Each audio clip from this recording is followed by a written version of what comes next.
When I collapsed at work, the doctors called my parents. They never came.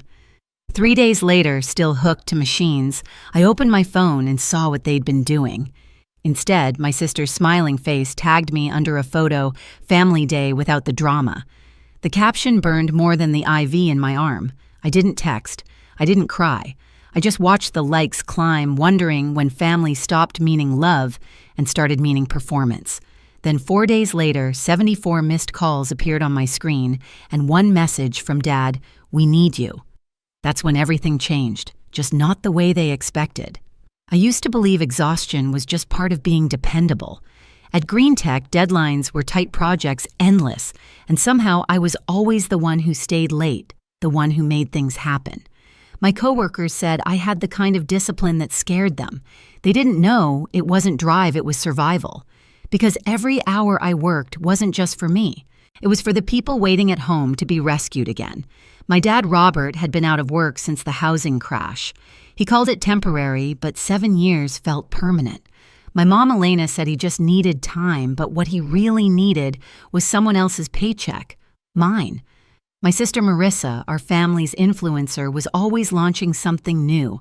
A wellness brand, a podcast, a candle line. Each failed faster than the last. My support often came through quick transfers labeled help or just this month. And Peyton, the youngest, still in design school, liked to play the peacekeeper. She never argued, she just borrowed quietly and forgot loudly.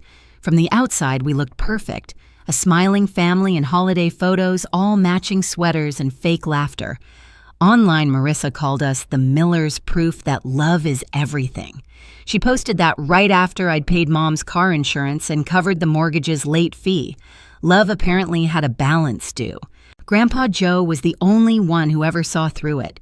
He'd been a law firm accountant for 40 years and could read people like spreadsheets. "You can't audit love," he once told me, "but you'll know when the numbers stop adding up." He warned me gently that my parents had started seeing me as the fallback plan. I didn't want to believe him. I was raised to think loyalty fixed everything. So I kept fixing. I paid what I shouldn't, smiled when I shouldn't. The truth is, I was scared to stop, scared that if I ever said no, they'd finally show me what love was really worth. The night before I collapsed, I was still in the office at 10 p.m., staring at blueprints I couldn't even focus on. My chest had been tightening for weeks, my vision fading at the edges. I thought it was stress. It wasn't. But even then, as I packed up my laptop, my phone buzzed with a text from Marissa. "Can you cover my rent? Promise I'll pay you back next month." I typed a reply, then deleted it. Then typed again. Sure. That was the last message I sent before the floor came up to meet me. The hospital lights were too white, too clean, like they were trying to erase what had happened. When I opened my eyes, everything was blurred. The ceiling tiles, the IV lines, the nurse asking if I knew where I was. I didn't answer right away. I was still trying to remember what day it was. My phone was dead. My chest ached. The monitor beside me beeped softly, keeping time with something fragile inside me. When a doctor finally explained, his voice was calm but distant. "Cardiac event. You were lucky your coworker acted fast. Lucky." That word stung. Because luck shouldn't be what kept me alive. Love should have done that. They told me they'd called my emergency contacts, my parents, but no one had answered. We left several messages the nurse added carefully, like she was afraid the truth might hurt more than the IV needle in my arm. Hours passed. No calls, no visits, nothing. I watched sunlight crawl across the wall until it disappeared again. On the third day, the nurse wheeled in my phone, fully charged. I shouldn't have opened it, but I did. The first thing I saw wasn't a missed call or a text. It was a notification: "You've been tagged in a post by an official account." My fingers trembled as I tapped it open. The picture loaded slowly, sunlight, lake water, my family smiling around a picnic table, my mom holding her deviled eggs, my dad beer in hand, Peyton flashing peace signs beside Marissa, whose caption glowed beneath their perfect faces, "Family Day without the drama." For a moment, I couldn't breathe. The beeping from the monitor spiked, matching my pulse. The irony was almost poetic. They had erased me while pretending to celebrate family. I zoomed in on their faces, smiling, relaxed, carefree. No one looked guilty. No one looked like they were missing me. A nurse passed by and asked if I needed anything. I said no. I think I've had enough. I didn't comment, didn't call, didn't even text. I just stared until the phone dimmed, and my reflection looked back at me, pale, tired, but suddenly calm. That kind of calm that doesn't come from peace. It comes from clarity. By the fourth day, I started walking again, slow and unsteady, dragging the IV pole, like a second shadow. The doctor said recovery would take weeks. He didn't know it wouldn't just be my heart that needed healing. Then one morning, my phone buzzed nonstop, 74 missed calls, a text from Dad, "We need you. Answer immediately. No, how are you?" No apology, just urgency, command, panic. I read it once, then again. The absurdity almost made me laugh. They ignored me when I needed them most, and now they were demanding I save them. But I didn't call back, not this time. Instead, I scrolled to another contact. Grandpa Joe. My thumb hovered over his name, the only one that still meant safety. When I pressed call, he answered on the second ring. I heard he said quietly, "You don't have to explain." That was the first time in years someone had spoken to me like I mattered. Grandpa Joe showed up 40 minutes later, still wearing his old brown windbreaker and that expression that never gave anything away. He didn't hug me. He never was the hugging type. But he sat down beside my hospital bed like he'd been doing it his whole life. So he said, glancing at the monitor beside me, "They finally broke you, huh?" I smiled barely. "Guess so." He didn't ask for details. He already knew. That was his way, silent surgical understanding. He stayed the entire day talking to my nurse, making sure my insurance covered what it should. When the billing clerk mentioned a few unpaid balances, he didn't flinch. He pulled out his tablet and began typing. "What are you doing?" I asked. "Taking stock," he said. "Before you start cutting cords, you need to know where they all lead. We went through everything. My checking accounts, my automatic transfers, the car insurance payments, the credit card joint lines." My stomach turned as the list grew. Every week, money left my account like slow bleeding. Marissa's loan, Peyton's rent, Mom's car, even a utilities payment under my name for a house I hadn't lived in since college. "How did I let this happen?" I whispered. "You thought it was love," he said simply. "They thought it was obligation." Different math. That night, while the machines hummed and the hospital went quiet, Grandpa Joe showed me how to shut them off one by one. Not out of spite, but self-preservation. He drafted a spreadsheet, wrote out every recurring payment, and handed it to me like a map out of hell. Tomorrow, he said, we start with the bank. I didn't sleep much. I kept seeing that photo, their smiles, the sunlight, and hearing the faint beep of the monitor like a countdown. The next morning, I called my bank from the hospital. The clerk recognized my voice. I'd been the reliable one for years.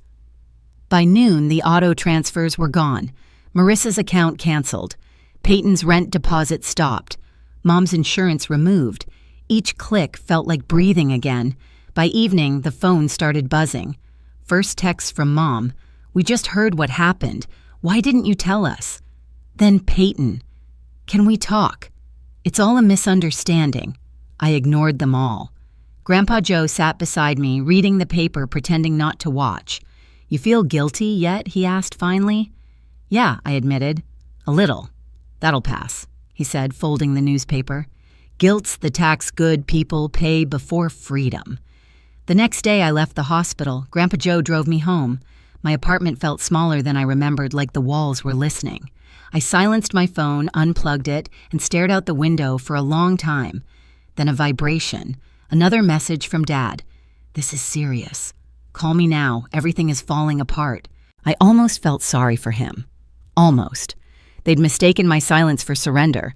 They didn't know silence was the sound of me taking back control. 2 days later, I was back at Grandpa Joe's place in Portland, a small one-story house that smelled faintly of coffee and old wood. He'd cleared the dining table, spreading out files like a general preparing for war. The afternoon sun slanted across stacks of papers, payment histories, account statements, insurance letters, my financial fingerprints, across years of quiet enabling. "Every story leaves a paper trail," he said. "Yours just happens to be in dollars." He wasn't wrong. By the time we finished, the picture was clear I hadn't just helped them. I had been financing the illusion of their stability. Without my income, everything they'd built, the image, the comfort, the control, would collapse. And it did. The calls doubled. My voicemail filled with my mother's careful voice, sweet on the surface, sharp underneath. "Ava, honey, we didn't know you were in the hospital. Why didn't you tell us sooner?" Then softer, almost a whisper. "Your father's worried about the mortgage again." Worried, not sorry. Marissa's texts came next, screenshots of her empty account, dramatic crying emojis, and one message that read, "If you don't fix this, I'll lose everything." I stared at it for a long time before replying with a single word, "Good." Then came Peyton's attempt. "I'm not like them," she wrote. "Please don't punish me for their mistakes." I almost laughed. She'd said the same thing when I'd co-signed her lease last year. Grandpa Joe was watching me scroll the corner of his mouth, twitching like he'd seen this movie before.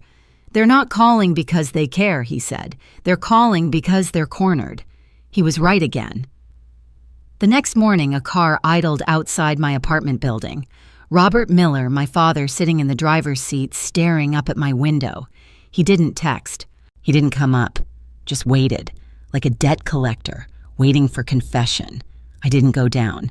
That afternoon, a new message arrived. "You're about to destroy everything we built." "I hope you understand the damage you're causing." Everything we built. I read it twice out loud just to taste the absurdity of it. I showed it to Grandpa Joe. He just nodded. That sentence says more than he ever meant it to. And then came the video. Marissa uploaded it that night, a slow, emotional walkthrough of our childhood home, now empty. The camera panned across bare walls and scattered boxes, her voice trembling. They took everything she said. And guess who let them? The video cut to a photo of me smiling, cropped from a family Christmas years ago. The caption, "Sometimes blood doesn't mean family." The comments exploded: sympathy, pity, judgment. Influencers reposted it. My inbox filled with strangers calling me ungrateful. Grandpa Joe watched the whole thing in silence, then stood up, pulled his phone from his pocket, and made 3 calls. Within 48 hours, we had every document: mortgage papers, loan defaults, late fees. They'd used the house equity to pay off Marissa's credit cards and Peyton's business venture, a boutique candle studio that never opened. I didn't even have to expose them. The math did it for me. Still, I filed the fraud report. Grandpa Joe and his lawyer, Mr. Klein, helped prepare a cease and desist order. No contact, no impersonation, no financial claims. We sent it through certified mail, 1 to each of them. For the first time in years, I slept through the night. The next morning, I woke to my phone buzzing relentlessly. Peyton's face lit up my screen through the peephole downstairs, arguing with building security. She hadn't been on the approved visitor list. I saw her pacing outside, phone to her ear, probably calling Marissa. I didn't go out. Later, Grandpa Joe showed up again, holding a thick manila envelope. "They've done something stupid," he said. Inside were printed emails exchanges between my parents and a small law firm. I scanned the text once, then twice. They were looking into legal guardianship. Over me. I read the header out loud: emergency petition for temporary conservatorship. Grandpa Joe sighed. "They tried this before with your uncle years ago. Didn't work then either. But this time it could have. If I hadn't already moved everything under the trust he'd created. If my doctor hadn't written statements verifying my stability. If my HR department hadn't sent confirmation I was on medical leave, not termination. By the time they filed, our preemptive paperwork had already hit the courthouse. Their motion was dead on arrival. Still, they didn't stop. Marissa posted again, this time in tears. Her mascara ran down her cheeks as she spoke into the camera. "Mental illness doesn't always look like what you expect," she said. "Sometimes the people you love push you away. We're just trying to help her before it's too late." Her followers flooded the comments with sympathy. And "Pray for Ava" started trending.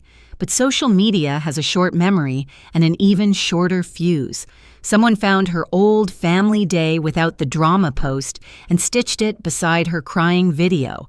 So where was that concern when she was in the hospital? The caption read.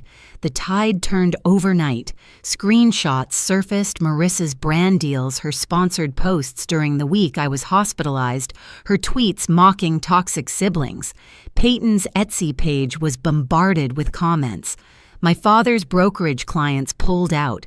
Even my mother's Facebook was filled with strangers demanding answers.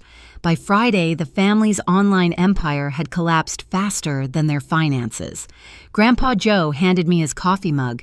You didn't have to lift a finger, he said. The truth handled itself. That night, a single text arrived from my mother. Please, can we talk? I stared at it for a long time, thumb hovering over the keyboard. Then I locked the screen and set it face down. Across the room, Grandpa Joe was reading. You okay? He asked. Yeah, I said quietly. Just done. But they weren't. The next morning, a courier delivered another envelope. This one wasn't from their lawyer, it was from my father himself. A handwritten will. He'd rewritten it the week after the conservatorship failed. In shaky pen, it read, In the event of my death, all assets go to the remaining family who maintain unity. Ava is disinherited until she reconciles. I couldn't help laughing. It was the same manipulation, just wrapped in formal ink. I showed it to Grandpa Joe. They still think I want something. He smiled faintly. They're not used to someone walking away before the money. That evening, I wrote my final reply not through texts, not online, but through my attorney. It was short, precise, and final. I waive all rights to the estate and request permanent no contact. I signed it, sealed it, and handed it to Grandpa Joe. File it Monday, I said. He nodded. What will you do now? I looked toward the window. Outside, the rain was clearing. I think I'll rest, I said, maybe somewhere quieter. For the first time in years, I meant it. 2 weeks later, the rain finally stopped. Grandpa Joe and I packed what little I cared to keep, one suitcase, my laptop, and a few photos that still felt like mine, and drove east toward Colorado. He said he wanted to see the mountains again before winter. I didn't argue. I just watched the highway blur mile after mile, the world finally quiet. The cabin we rented sat near a ridge lined with pine trees. No noise, no traffic, no family, just silence, clean and honest. I worked remotely for Green Tech, now fewer hours, no pressure. My days started with black coffee and ended with the sound of the wind scraping the roof. Sometimes I'd still get messages, a cousin asking what really happened, a stranger saying they read the posts online. I didn't answer. I didn't need to. Let them believe whatever version made sense to them. My truth didn't need witnesses anymore. Grandpa Joe would sit by the window, newspaper in hand, pretending not to watch me breathe easier. You did it, he said one morning. You broke the cycle. I smiled. It only cost everything. He chuckled softly. That's the discount price. And he was right, because what I gained was worth more than all the apologies, all the inheritances, all the forced family photos combined. For the first time in my life, I wasn't the provider, the fixer, or the daughter who owed everyone. I was just Ava, alive, unowned, and finally free. I used to think silence meant defeat, that walking away was the same as giving up. But now, I know silence can be a choice, a border, a kind of peace that doesn't need anyone's permission. My family still tries to reach out through other people testing if I'll break the quiet. I never do. Some stories don't need new chapters. They just need to end. If you've ever been called selfish for finally putting yourself first, I hope this reminds you, choosing peace isn't betrayal. It's survival. They can keep their posts, their pity, their version of the truth. I'll keep my stillness, my laughter, my life. If you've ever had to walk away from your own blood to heal, share your story below. You're not alone.